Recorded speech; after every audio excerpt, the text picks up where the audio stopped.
How's it going, guys? My name is Zach with the Movie Castle, and today I'm really excited because we're going to be talking about the Guardians of the Galaxy Holiday Special. Yeah, that title, a little wink towards the Star Wars Holiday Special. It's not an outright parody, but there are a few little references to it.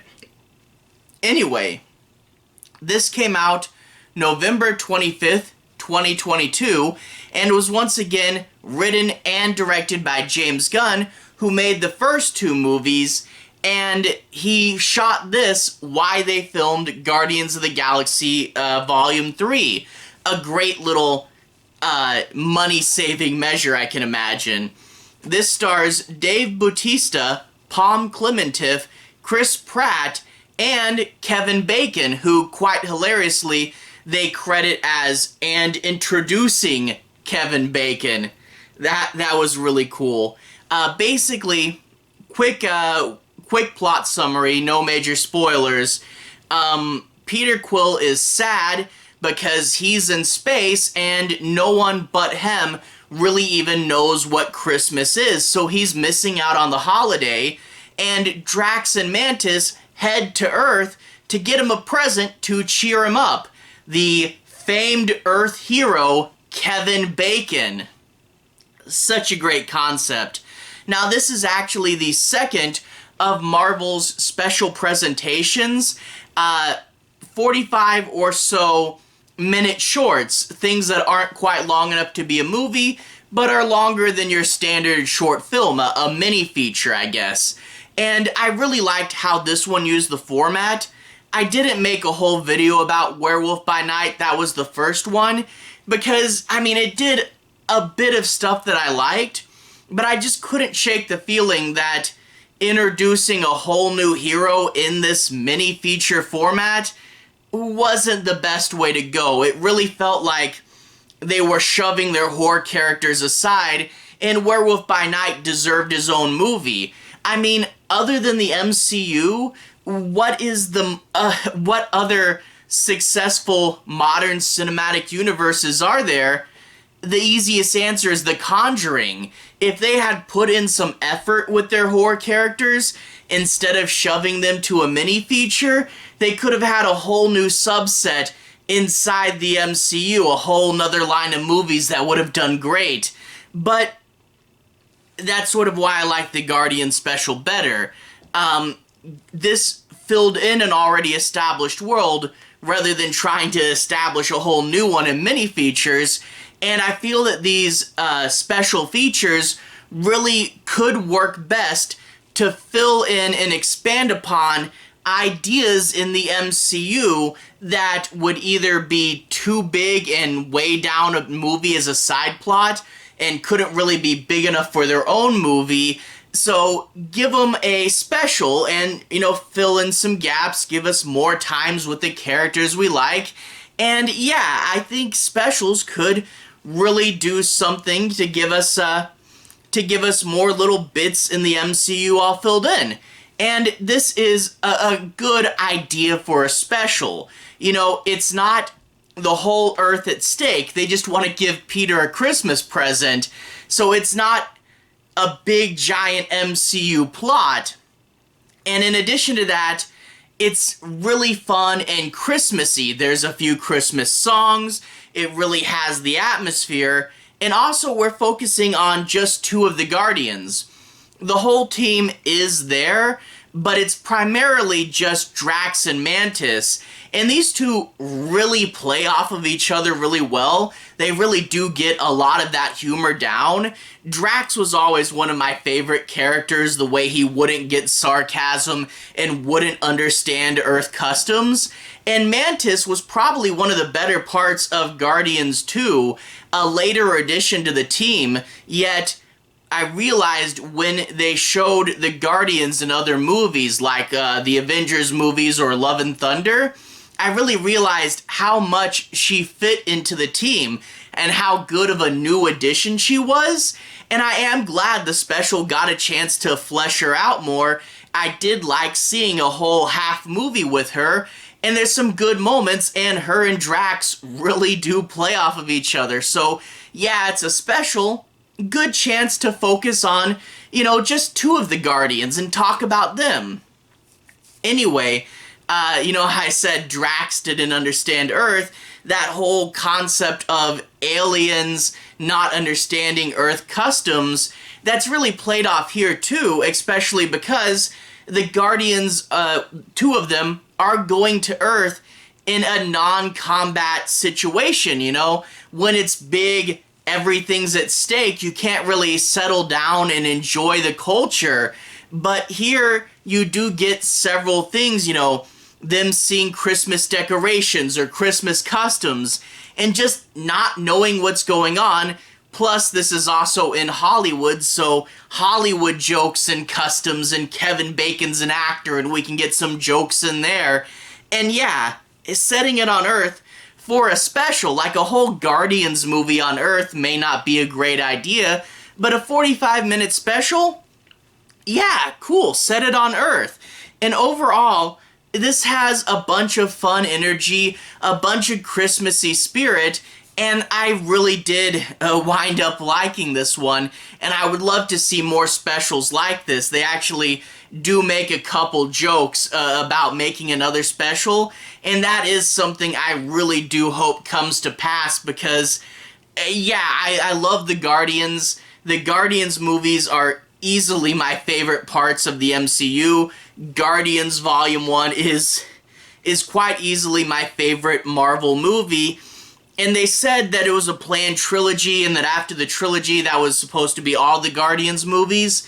But man, I sure hope they decide to make more. I could watch as many movies as they make, But anyway, without further ado, I do want to analyze it a little further. Now, I know people with new movies, especially Marvel movies, can be really touchy about spoilers, and this really isn't a super spoiler-heavy plot. It's a fun, goofy holiday special, but I'll be trying to avoid the major spoilers. I do want to analyze it a bit, but if you want to go in not knowing hardly anything, now's the time to turn off. So, no major spoilers, but I do want to analyze a bit of the plot.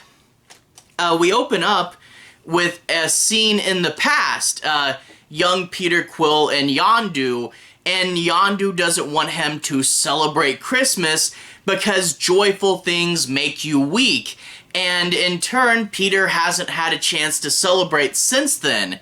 Now, it is worth noting with this scene that it is animated, and it's a rotoscope animation, where you take live film and sort of trace over it. And I heard someone say that they thought it was probably a reference to the Boba Fett scene from the original holiday special. But I feel like if it's supposed to be Christmassy, like stop motion would have made a better choice, be like Rockin' Boss or the scene from Krampus. This rotoscope animation, I don't know, partially because it is rotoscope, I wonder if it was filmed live action first and then they changed it. I don't know, I kind of wish it was more Christmassy, but whatever, an animated opening, it's not the whole movie, it is an opening though. But then we jump to nowhere, and we see the current status quo for the Guardians. They apparently were able to buy Nowhere off the Collector, and now they're trying to run it and turn it into a better place, so that's sort of their home now. And you get to see a bunch of stuff going on. You get to see Cosmo the Space Dog interacting with Rocket Raccoon and some good back and forth there. You also get Groot, and he's now kind of young adult Groot, adolescent Groot. He's not quite fully grown, but he's bigger than we saw him last time. And that makes me wonder what he'll look like in Guardians 3, Will he look like this, or will he be even bigger? But it is kind of funny to see him grow throughout all these movies again. They could have just cut to him being an adult, but no. Baby Groot, teenage Groot, now adolescent Groot. But anyway, of course, Peter Quill is sad because it's Christmas time on Earth, and no one here even knows what Christmas is, And I kind of feel that it is a little bit of a parallel to Chewbacca wanting, Life Day. He's the sort of only one on the crew that really celebrates it. But we do get some fun space stuff. We get a reference to a multi-calendar. One of the characters says, "Oh yeah, Peter's sad. I checked the multi-calendar and it's Christmas on Earth." And I really do like that they threw that in there, because that's one of the things whenever they address a specific date in a space show, it always bugged me because, each planet would have its own day length, day-night cycle, would have its own months and year system. And if you are in space, to just say, oh, it's this day, well, really, if you're in space, it's no specific day, and each planet would have their own calendar. So to say you have a tool like the multi-calendar, which I would imagine would keep track of where you are in time and cross-reference it with every known planet that had a calendar, that would have to be a very necessary tool to have. So I did like the multi-calendar. But also you get a scene early on where a band, they write a song for Peter, and it's called something like, "I don't know what Christmas is, but Christmas is right here." And it's all these, sort of misconceptions about what Christmas is, because they say they heard about it through second and third hand sources, and they wanted to run it by Peter because they wanted to know how accurate it was. So you do get the jokes about the aliens trying to figure out Christmas, but I also like that, they have their guitars and stuff, and they didn't just have them. They said, hey, because this is a song for your planet, we've got traditional Earth instruments, which I really did like that explanation as well. Really, really good integration of the Earth stuff there. But speaking of going to Earth, Drax and Mantis do decide to go there to get Kevin Bacon, who they think is an actual Earth hero. Again, that sort of Galaxy Quest, Three Amigos type, not understanding that he's an actor type deal. But I really did like Mantis's motivation, and this isn't really a spoiler because they tell us pretty early on in the special, but Mantis is actually the daughter of Ego the Living Planet as well, which makes her Peter's half-sister. But she's not told Peter this because the event with Ego was so traumatizing, she was too shy to bring it up, and now so much time has passed, she doesn't really know how to tell him that she's his sister, and it gives her, her wanting to throw him such a big Christmas, it gives her a good motivation to do so, and adds a whole lot of depth to her character, plus a good connection bit between her and Peter as well. The Guardians are always kind of like family, but they're a little bit more of a literal family. But they go to Earth, and I do like, the not understanding what things are. They go to a bar, and they think they can just go in the bar and ask someone where Kevin Bacon is.